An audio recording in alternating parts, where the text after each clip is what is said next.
Assalamualaikum warahmatullahi wabarakatuh. Selamat pagi, apa kabarmu hari ini? Semoga kalian tetap dalam kondisi sehat walafiat. Ya, kita akan belajar bareng-bareng untuk pembelajaran pendidikan Pancasila dan kewarganegaraan untuk kelas 11 seperti yang di video pertama tentang bab yang akan kita lalui di semester 1 akan ada 3 bab yang akan kita lalui. Maka dari itu kita hari ini mulai masuk ke bab yang pertama. Silahkan sesuaikan dengan cara belajar yang baru, yaitu kalian harus mulai belajar aktif, dan aktif. Jangan nunggu diperintah, jangan nunggu disuruh, jangan nunggu diajak oleh teman-temannya, tapi kamu harus belajar proaktif. Jangan lupa yang belum subscribe, silahkan subscribe untuk channelnya, dan jangan lupa juga silahkan subscribe untuk channel YouTube Bapak Ibu guru yang lain yang sudah berusaha untuk membuat video pembelajaran untuk kalian semua. Paling tidak itu adalah sebagai bentuk penghargaan untuk beliau, ya. Masa kalian subscribe channelnya artis, channelnya gurumu sendiri tidak di subscribe? Oke, kita mulai bab yang pertama, yaitu tentang bab 1, harmonisasi hak dan kewajiban asasi manusia dalam perspektif Pancasila. Baik, itu untuk bab 1. Nah, sudah pernah lihat gambar ini? Harusnya kalian sudah pernah melihat gambar ini, karena gambar ini saya yakin sudah pernah kalian lihat ketika kalian belajar tentang hak asasi manusia di SMP atau MTS kalian. Baik, nah ini adalah salah satu contoh bentuk deklarasi Universal Declaration of Human Rights atau pernyataan umum tentang hak asasi manusia oleh Perserikatan Bangsa-Bangsa. Baik, sekarang kita lihat. Nah, kalian tentu sering ngomong tentang yang namanya hak asasi manusia. Ini hak saya, itu melanggar hak saya, itu melanggar hak asasi manusia. Nah, pada bagian ini kalian akan diajak untuk menelaah makna hak asasi manusia. Tujuannya apa? Yaitu agar supaya kalian dapat mendefinisikan, memaknai setiap hak yang dimiliki. Nah, untuk dapat memahami pengertian hak asasi manusia, coba kita lihat fakta berikut ini. Tentunya, orang dilarang untuk menghilangkan nyawa orang lain atau bahkan nyawa kita sendiri. Yang kedua, tidak ada satupun bangsa di dunia ini yang rela dijajah oleh bangsa lainnya, termasuk bangsa kita, Indonesia. Buktinya apa? Ada di alinea pertama pembukaan UUD 45. Yang ketiga, tidak ada seorang manusia pun yang ingin hidup sengsara. Nggak ada seorang pun. Saya, kalian tentu nggak mau. Nah, jika kalian menyemak dengan sesama, dapat dipahami bahwa pada diri manusia selalu melekat 3 hal, yaitu hidup, bebas, kebahagiaan. Ya, jadi ingin hidup, ingin bebas, ingin bahagia. Nah, ketiga hal tersebut merupakan sesuatu yang sangat mendasar yang harus dimiliki oleh manusia. Tanpa ketiga hal tersebut, manusia akan hidup tanpa arah, bahkan tidak akan menjadi seutuhnya. Nah, sesuatu yang mendasar itu dalam pengertian lain disebut dengan hak asasi. Maka, secara sederhana dapat diartikan yang namanya hak asasi manusia itu adalah hak dasar manusia menurut kodratnya. Itu secara sederhana. Sekarang kita lihat. Berdasarkan Undang-Undang Nomor 39 Tahun 1999 tentang hak asasi manusia, apa itu hak asasi manusia? Yaitu seperangkat hak yang melekat pada hakikat dan keberadaan manusia sebagai makhluk Tuhan yang Maha Esa, dan merupakan anugerahnya yang wajib dihormati, dijunjung tinggi, dan dilindungi oleh negara, hukum, pemerintah, dan setiap orang.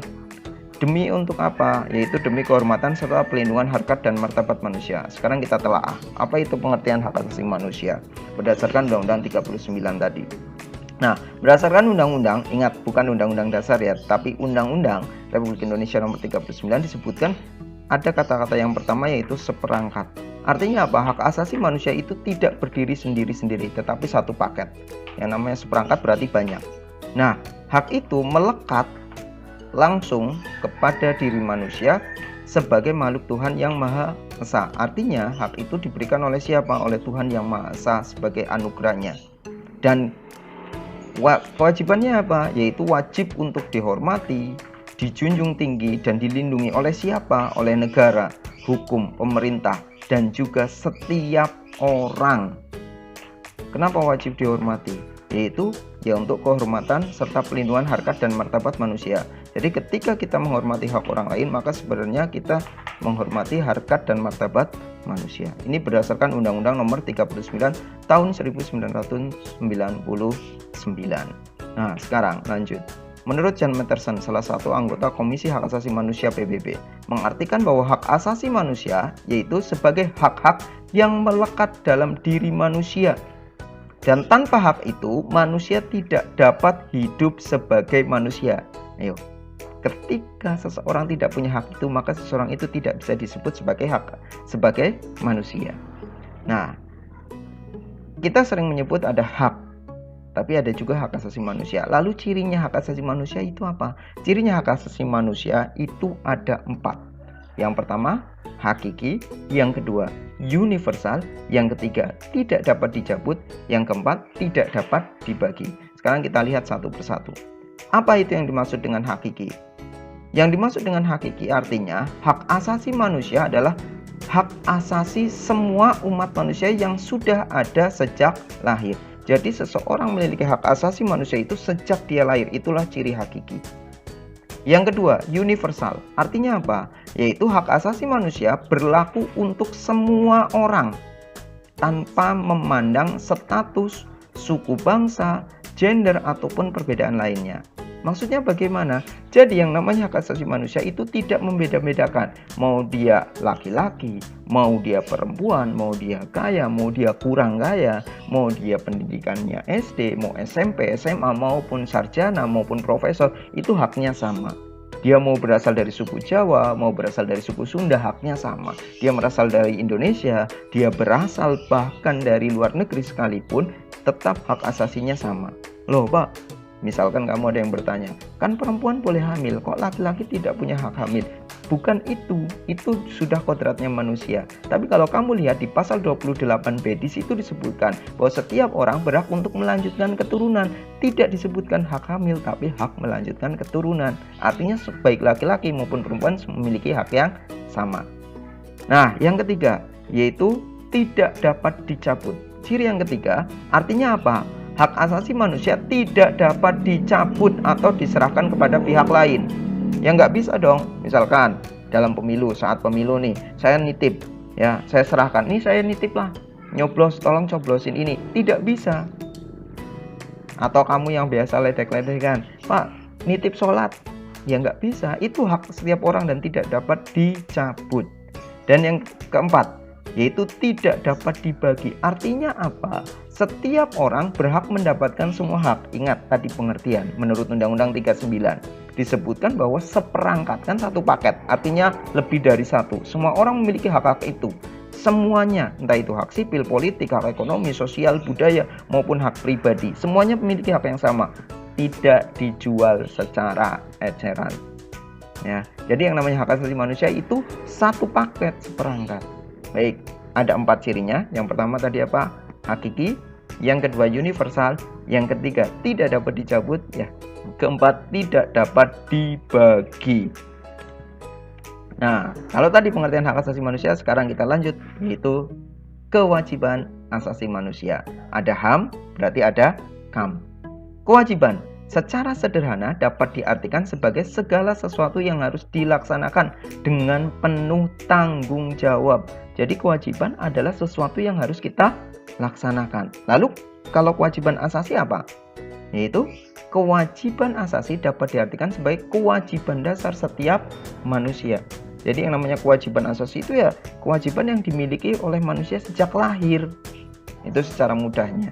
Berdasarkan Undang-Undang 39 tahun 99 tentang hak asasi manusia, kewajiban dasar manusia adalah seperangkat kewajiban yang apabila tidak dilaksanakan, tidak memungkinkan terlaksana dan tegaknya hak asasi manusia. Jadi, kalau tadi hak asasi manusia adalah seperangkat hak yang dimiliki oleh manusia, nah sekarang kalau kewajiban juga sama, seperangkat kewajiban yang jika tidak dilaksanakan, maka hak asasi manusia tidak dapat dilaksanakan dengan baik. Itu yang namanya KAM, yaitu kewajiban asasi manusia. Sekarang kita lihat berikutnya. Hak dan kewajiban asasi merupakan dua hal yang saling berkaitan. Keduanya memiliki hubungan kausalitas atau hubungan sebab akibat. Maksudnya bagaimana sih? Contoh, kita lihat dengan contoh. Seseorang mendapatkan haknya dikarenakan dipenuhi kewajiban yang dimilikinya. Contohnya, seorang pekerja akan mendapatkan upah. Upah kan hak. Kapan dia mendapatkan upah? Yaitu setelah dia melaksanakan pekerjaan yang menjadi kewajibannya. Jadi ada hak setelah dia menjalankan kewajiban. Tapi ada juga, selain hak dan kewajiban, hak didapatkan seseorang sebagai akibat dari kewajiban yang dipenuhi oleh dirinya sendiri, juga bisa didapatkan, hak itu didapatkan setelah seseorang menjalankan kewajiban. Jadi orang lain yang menjalankan kewajibannya. Contohnya, pelajar kalian akan mendapatkan hak, yaitu ilmu pengetahuan pada mata pelajaran tertentu sebagai salah satu akibat dari dipenuhinya kewajiban oleh guru. Jadi ketika guru telah melaksanakan pembelajaran, menjalankan kewajibannya, maka kamu akan memiliki hak asasi manusia. Jadi yang namanya hak dan kewajiban itu seperti uang. Uang kan ada dua sisi tuh, sisi depan, sisi belakang. Kalau salah satu hilang, maka itu tidak bisa digunakan sebagai alat pembayaran. Sama, manusia harus memiliki duanya, memiliki hak yang punya, kewajiban yang punya. Maka disebut sebagai manusia. Baik itu tentang pengertian hak asasi manusia, HAM, maupun kewajiban asasi manusia atau KAM. Tugas buat kalian, yaitu coba kamu buat mind map, peta konsep, yaitu tentang macam-macam hak asasi manusia beserta contohnya. Kerjakan di buku catatanmu. Kemudian kamu foto, ya. Kamu foto, lalu kalian upload di sosial media kalian, Facebook maupun Instagram, ya. Setelah itu jangan lupa hashtagnya tugas PPKN Anas 1. Nah, kalau sudah kamu upload, kirimkan linknya melalui Google Form yang telah disediakan. Baik, itu saja. Terima kasih. Semoga kalian tetap sehat selalu. Jangan lupa bahagia dan jangan lupa untuk membahagiakan orang lain. Terima kasih. Ya, jangan lupa yang belum subscribe, di-subscribe, like, dan lain sebagainya. Ya, terima kasih. Semoga sehat selalu. Assalamualaikum warahmatullahi wabarakatuh.